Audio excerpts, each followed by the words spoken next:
Hi, I'm Amy from the Ross Farm, and this is Sheep and Wool School, I believe episode 16. I'm trying to get back into the swing of things, and this is going to be a rough one. So welcome to Sheep and Wool School, and today I won't have a whole lot to talk about as far as knitting or spinning or sewing or stitching or anything but trying to move forward. So this week or this month, our sheep and wool school breed is Wensleydale. So I want to talk about Wensleydale a little bit more before we get into what's going on here. So Wensleydale was basically started in the U.S. We talked last episode about how it began in the UK with the ram blue cap, and how this was one breed that you could pretty much narrow down to one specific animal that started a breed, which was blue cap the ram. And so I wanted to talk today about the fiber and about their presence here in the USA. So they did come to the USA right around 1999, maybe a little bit before. They founded the Breed Association here in 1999, and it is one of the breed up programs. We've talked about breed up programs before. Because you are not able to import full-blooded animals, or in some cases you can import an embryo, but apparently not in Wensleydale. You are able to import semen. So you use a foundation ewe here and you breed to that imported semen until you get as close to 100% as you can. You'll never actually get to 100, but you'll get like millimeters close. So your first generation will be 50% Wensleydale, your first generation of offspring. Second generation can be either 62 or 75, depending on what you use. But the the way that you determine the percentage of the offspring is by taking the percentage of the both of the parents, adding it together, dividing by 2. So if you have two 50% parents, which you wouldn't have, because in order for a ram to be used as the sire of the lambs, he has to be at least 75%. So if you had a 50% ewe and a 75% ram, your offspring would be 62%. You add the two together, divide it in half, you get 62. So you'll continue incrementally edging up toward purebred status with each successive generation. So the way that they started in the US was by prescribing three different ewes that you could use, three different breeds of ewes that you could use as the foundation ewe or the mother that is bred to the imported semen. So you'll come out with a 50% offspring because the mother is 0%, she's a different breed, and the father is 100%. So you'll immediately end up with a 50% offspring. So when they started the breed up program, they prescribed three different ewes that could be used: the Cotswold, the Leicester Longwool, or the Lincoln Longwool. Now, all three of those are on the Livestock Conservancy's list of endangered or threatened breeds.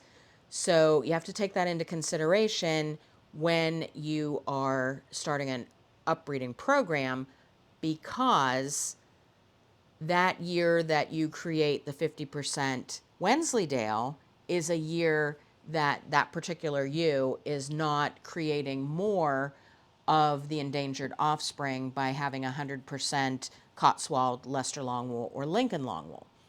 So you have to take all of those things into consideration when you are working with prescribed dams for the lambs, mothers. So in my mind, this would be a great place to put a ewe into a breeding program that was not really up to breed standard for that particular breed. 100% purebred, say my Leicester Longwools. So if I had a Leicester Longwool that had the wrong fleece type, or didn't have the dark pigmentation that I was expecting in my Leicester Longwools, putting her into an upbreeding program for Wensleydales might be a good option for her. She normally would not be sold as a breeding ewe for the Leicester Longwools because she had flaws that we didn't want to pass on to the next generation.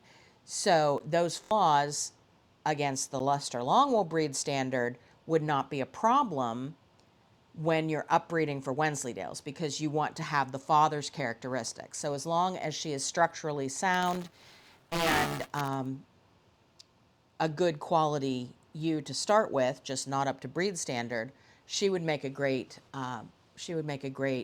breed up foundation ewe for another breed up program like the Wensleydales. Now let's talk about Wensleydale fiber real quickly. The fiber is about 8 to 12 inches long. It's long, beautiful ringlets or tiny waves. To me, they always look like the 80s crimping that we did with our hair, where we just crimped little teeny tiny waves into it. That's kind of what the Wensleydale reminds me of. It's not so much hanging in curls as teeny waves. It's about 8 to 12 inches long. It comes in white, gray, or black. That is white and gray right there. And it has a lot of luster to it. It's very, very shiny, very glossy. It, when you process it, it gives the look of having a silk content when it is actually 100% wool. So that's why I like Wensleydales. You can do a lot with it. It's very, very strong. It's very, very sturdy. It's very, very long. As I said, the staple length is about 8 to 12 inches, and the micron count is in the 30 to 36 range. So it is considered a coarse wool. But remember, when we talk about coarse wool, coarse does not mean scratchy. Coarse does not mean rough. Coarse means the diameter of the fiber. So we are talking the diameter of the fiber is 30 to 36, which falls under the heading of coarse wool. This is something that I can wear next to skin because of that luster that you find in the long wools. At least for me, I, I find it feels almost slippery, which I really enjoy. It's not at all scratchy on me at all. Your mileage may vary. The long silky curls are what makes it a desirable wool for hand spinning and for felting, lock spinning, as well as doll hair, Santa beards, all of those things. So that's my little topic on Wensleydales for today. And I was able, so John took me on a little run yesterday to get my mind off of things and have a little break from everything that I've been dealing with. And we went to one of my favorite little quilt shops down in Ohio's Amish country. And I found this absolutely adorable fabric line. It's called Little Lambs, I believe. I will put the exact title of it. It's by Benartex, but I'll put the exact title of the fabric line into the show notes. So if this speaks to you, you can go and get some. I love it because it's that turquoisey teal that is one of my three favorite colors. And it is fluffy sheep that remind me of my Leicester Longwools.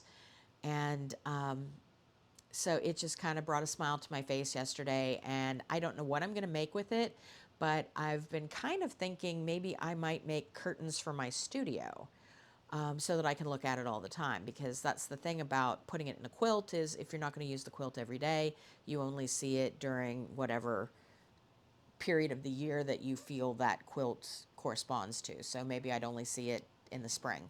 But if I made curtains with it, or even little valances over the lace curtains, then I get to see it every day. And this is one of those things that I think I would really like to get to see every day. So I'll keep you posted on what it decides to be. But right now I have 2 yards of each of the 2 prints, and I'm waiting for them to tell me what they should be. Okay, next up, new and noteworthy. The last episode, we announced the UK sheep tour, and that is still happening.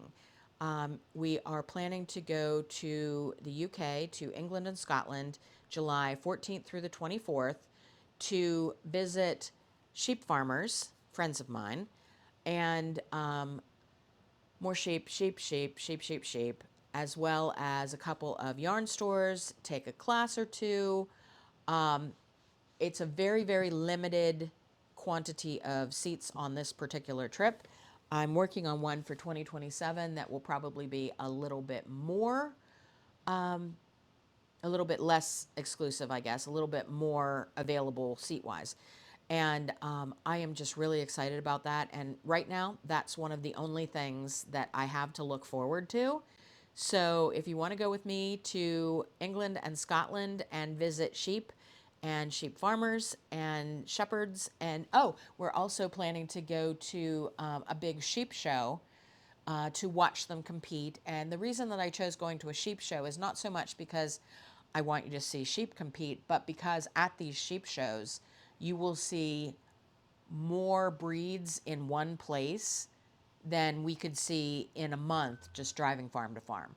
So I wanted to be able to go to a sheep show where I know a lot of sheep farmers will be with their sheep so that we can talk to those sheep farmers. If you've ever taken one of my classes and we did a breed walk through the breed barn and talked to all of the farmers, it will be very much like that. That's one of my favorite things to do, is not only introduce people to the sheep, but also to the shepherd who is raising the sheep so that they can tell you what they love about the particular breed. Because I can tell you what I love about the particular breed. Everybody's different. So I always like to hear from the sheep farmer what they love about it. And then sometimes maybe, I don't know, a couple of them end up in my flock. That's how that works. If I fall in love with something and it looks like it would work for me, then we end up with that too. And on that note, and the other thing that is new and noteworthy here is our barn fire. At 11 p.m. on February 2nd, our big barn, which is on the left in the photo, became the right side of the photo. The barn was built by my great-grandfather with his own two hands. It has served our family for 116 years.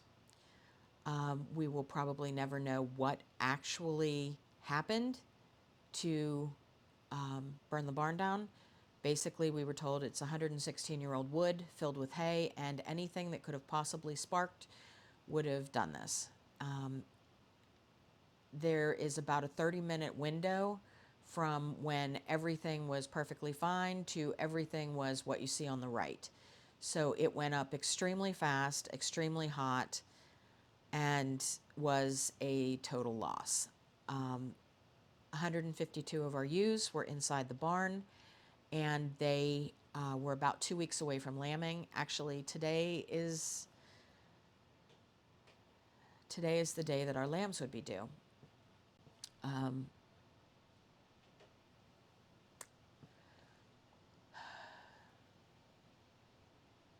And this is one of the hardest things that I've ever had to do. You guys who have been with me since the beginning know all of the incredibly hard things that I've had to go through. And this is just 4.5 months after losing my son. And honestly, I am glad that he was not here to see the big barn burn and all of the sheep with it, because that would have killed him.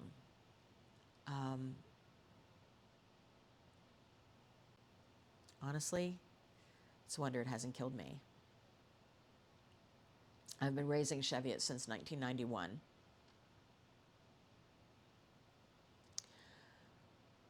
All those genetics are gone. I've been raising rare breeds since 2008. Everything that I was working toward is gone. I had some of the nicest fleeces on Jacob sheep you will ever see in your life, and they're gone.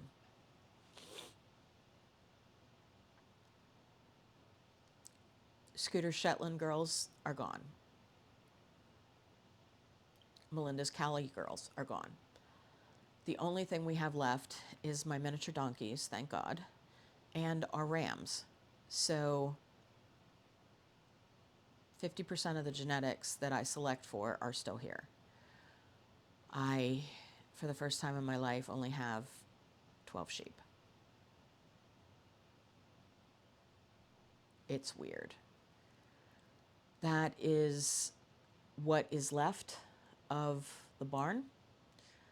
It was a total loss, as was everything in it, all of the hay, all of the grain. We just had a ton of grain delivered for lambing season. All of my very expensive Ketchum and Seidel sheep handling equipment is gone.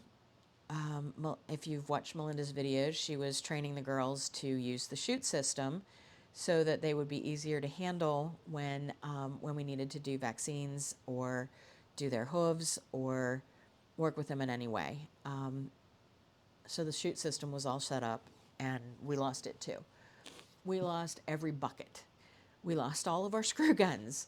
It's literally just demoralizing most of the time when I say, oh, well, we can use, oh no, that was in the barn. Or, well, we'll just, okay, but no, that was in the barn too. And you don't realize what all is gone until you start thinking about something that you need to use to do a job. And then you realize that it's gone.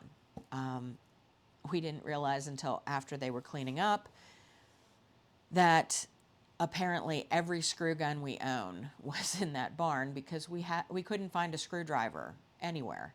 It's just stupid stuff. Just stupid stuff that you take for granted. We needed to get a bucket for one of the rams in the other barn, and the buckets were all in the other barn. So it's one thing after another, and I'm dealing with the insurance, which is a drop in the bucket, and all of the equipment, our skid steer that I just paid off, went up in flames. Drew's big, awesome dream tractor that he just got last summer was melted badly. It was just in the Christmas parade, and the Christmas lights were still strung on it when it melted, because it's been so cold and so snowy that we haven't had time to get them off yet. So it was really hard to look at the melted tractor with the Christmas decorations hanging off of it and knowing that I'm glad Drew didn't see that.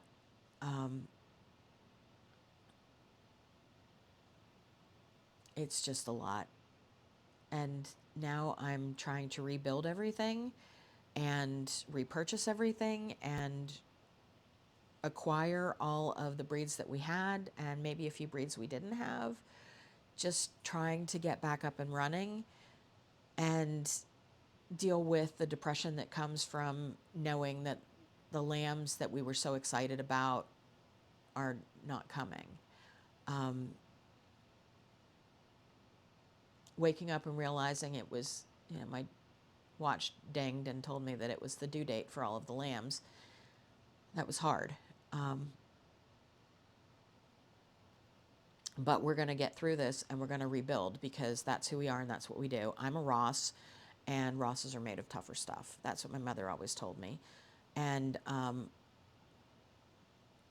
it's a good thing that I've been brainwashed to believe that, because otherwise I would probably be in a ball with a blanket, because this is too much. But as far as that goes, I also want to thank everyone so much for the orders, the donations, the offers of hay and livestock and everything. I want to thank the firefighters. Again, the volunteer firefighters are the only reason we didn't lose all of the structures when the barn went up. There's a wagon shed right next to it, and it's probably 30 feet to the new barn, quote unquote. The new barn was built in 1933, but the old barn was built in 1910, so the 33 barn is the new barn. They're all like 100 years old. So, anyways, we have a few challenges because we're a National Register property. I can't exactly just throw up a cheap aluminum pole barn where the barn was, because that's not a historic structure and it's a whole thing. So I am in the process of trying to either recreate the old barn with a new barn, not the new barn, a different barn, and or to rehome an existing period structure from another property. If we can find a similar barn that would fit with our landscape and fit in the spot where the barn was, we may end up going that route. But that's a lot of things that we're working through right now. And it's just it's just a lot. So I'm equipment shopping for a replacement skid loader, because the spear on that is what moves the round bales around so that we can feed the horses, the donkeys, and the rams. And it's a lot. So if you have reached out to me and I haven't gotten back to you yet, please know I am reading every comment. I am reading every DM. I am reading everything you send me. Sometimes I just don't have the time, the energy, or the bandwidth to make a thoughtful reply. So we are completely overwhelmed with orders. I'm getting them out as fast as I can, but it's going to take me a minute because it's just me. Again, thank you all so much. I'm overwhelmed by the support from this community. I'm absolutely overwhelmed. And thank you to Roy Clemis and Isaac and JC Boggs Faulkner and Danielle Romanetti at Fiberspace, and all of my friends all over the world who have pulled together and done fundraising or sent everything. It's been so much, and Melinda and I are both truly truly grateful. We've been able to order her shearing equipment, so she will be back in operation shearing. I think it comes Monday. So if you need sheared, please call Boss Mare Shearing, because she's ready to go and she needs something to do besides think about our losses. So give her a call or an email or whatever. We do have a teensy bit of good news. We acquired our first two new little nuggets for the rebuilding of the flock at the Ross Farm. It kind of doesn't make sense, but it absolutely does. This is Phoenix and Ashes, and they are Hog Island lambs. They are bottle babies. They are neutered males because it's not really, it's kind of dangerous to have ram bottle babies, because they can end up hurting you without really intending to.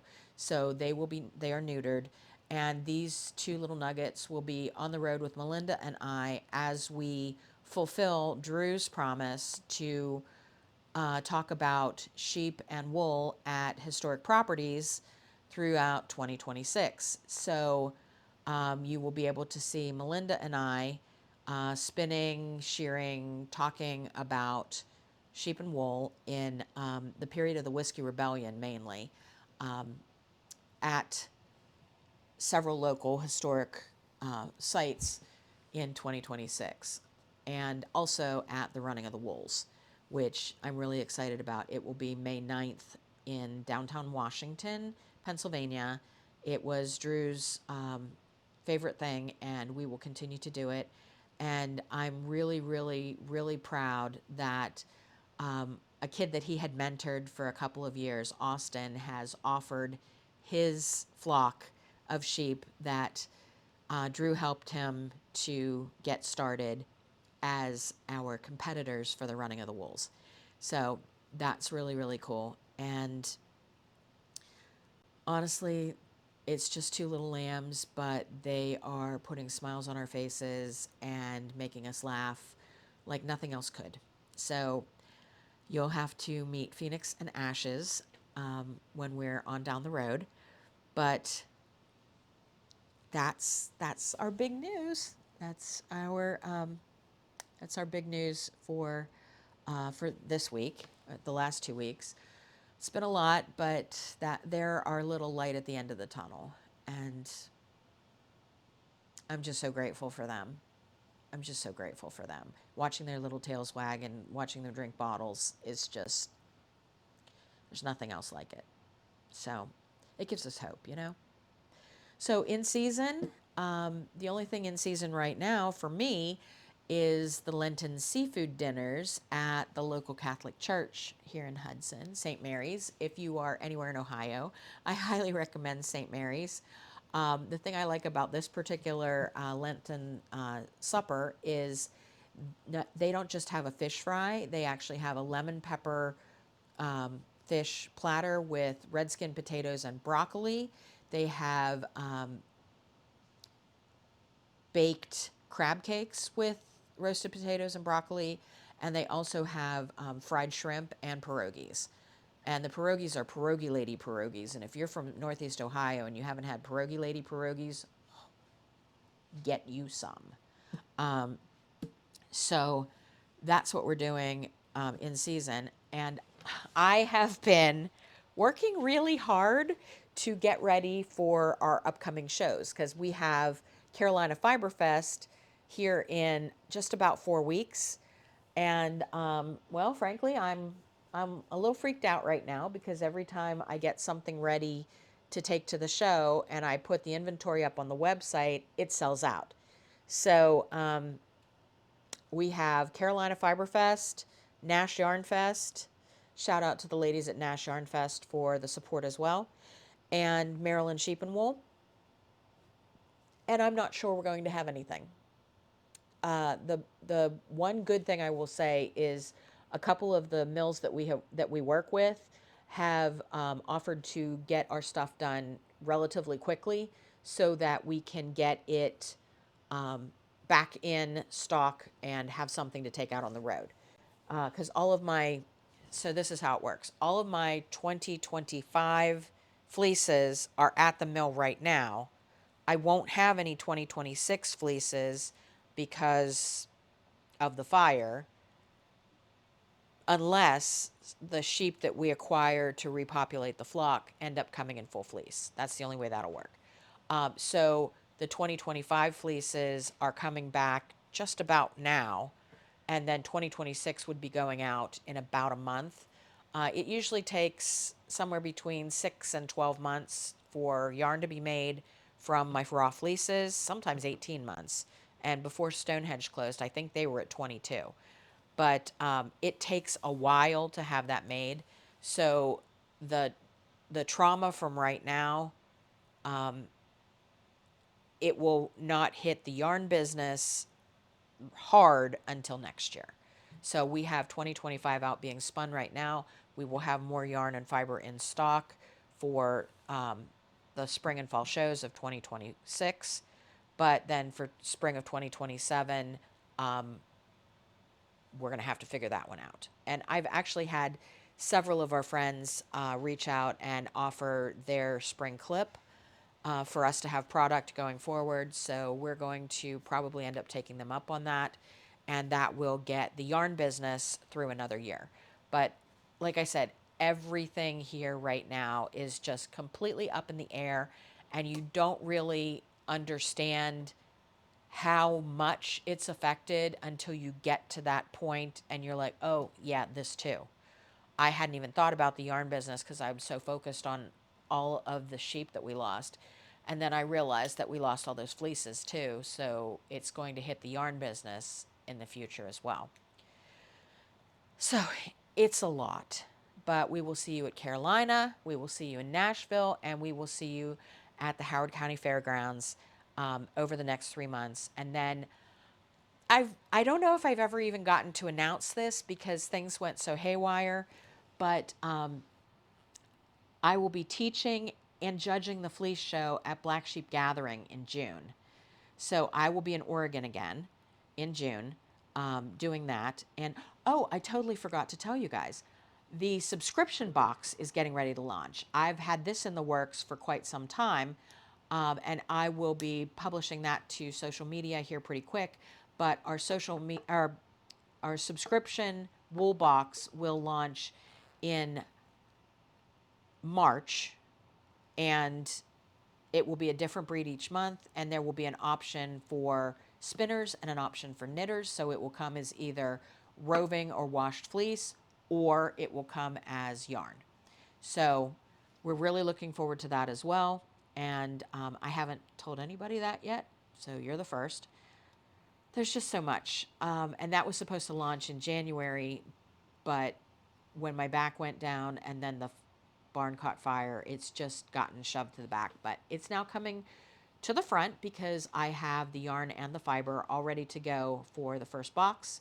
And so we're ready to launch it. It'll be fiber or yarn and some cool little items to go along with that. So really excited about that. And well, I think that pretty much does it for us today. I hope this wasn't too depressing. I wasn't meant to be depressing at all. I'm hoping that it was very uplifting and positive, because that's what Mel and I are feeling. We feel your prayers, we feel your thoughts, and that's what's keeping our heads above water right now. So keep them coming. We're really looking forward to seeing all of you and getting back out on the road and getting the barn rebuilt and filled with our favorite sheep. So until next week, we'll see you real soon. You can follow us on Ross Farm Fibers on Facebook, Ross Farm on Instagram, Ross Farm Fibers on YouTube, or go to our website at therossfarm.com and email us with any questions at info@therossfarm.com. And we'll see you next week. Good Lord willing.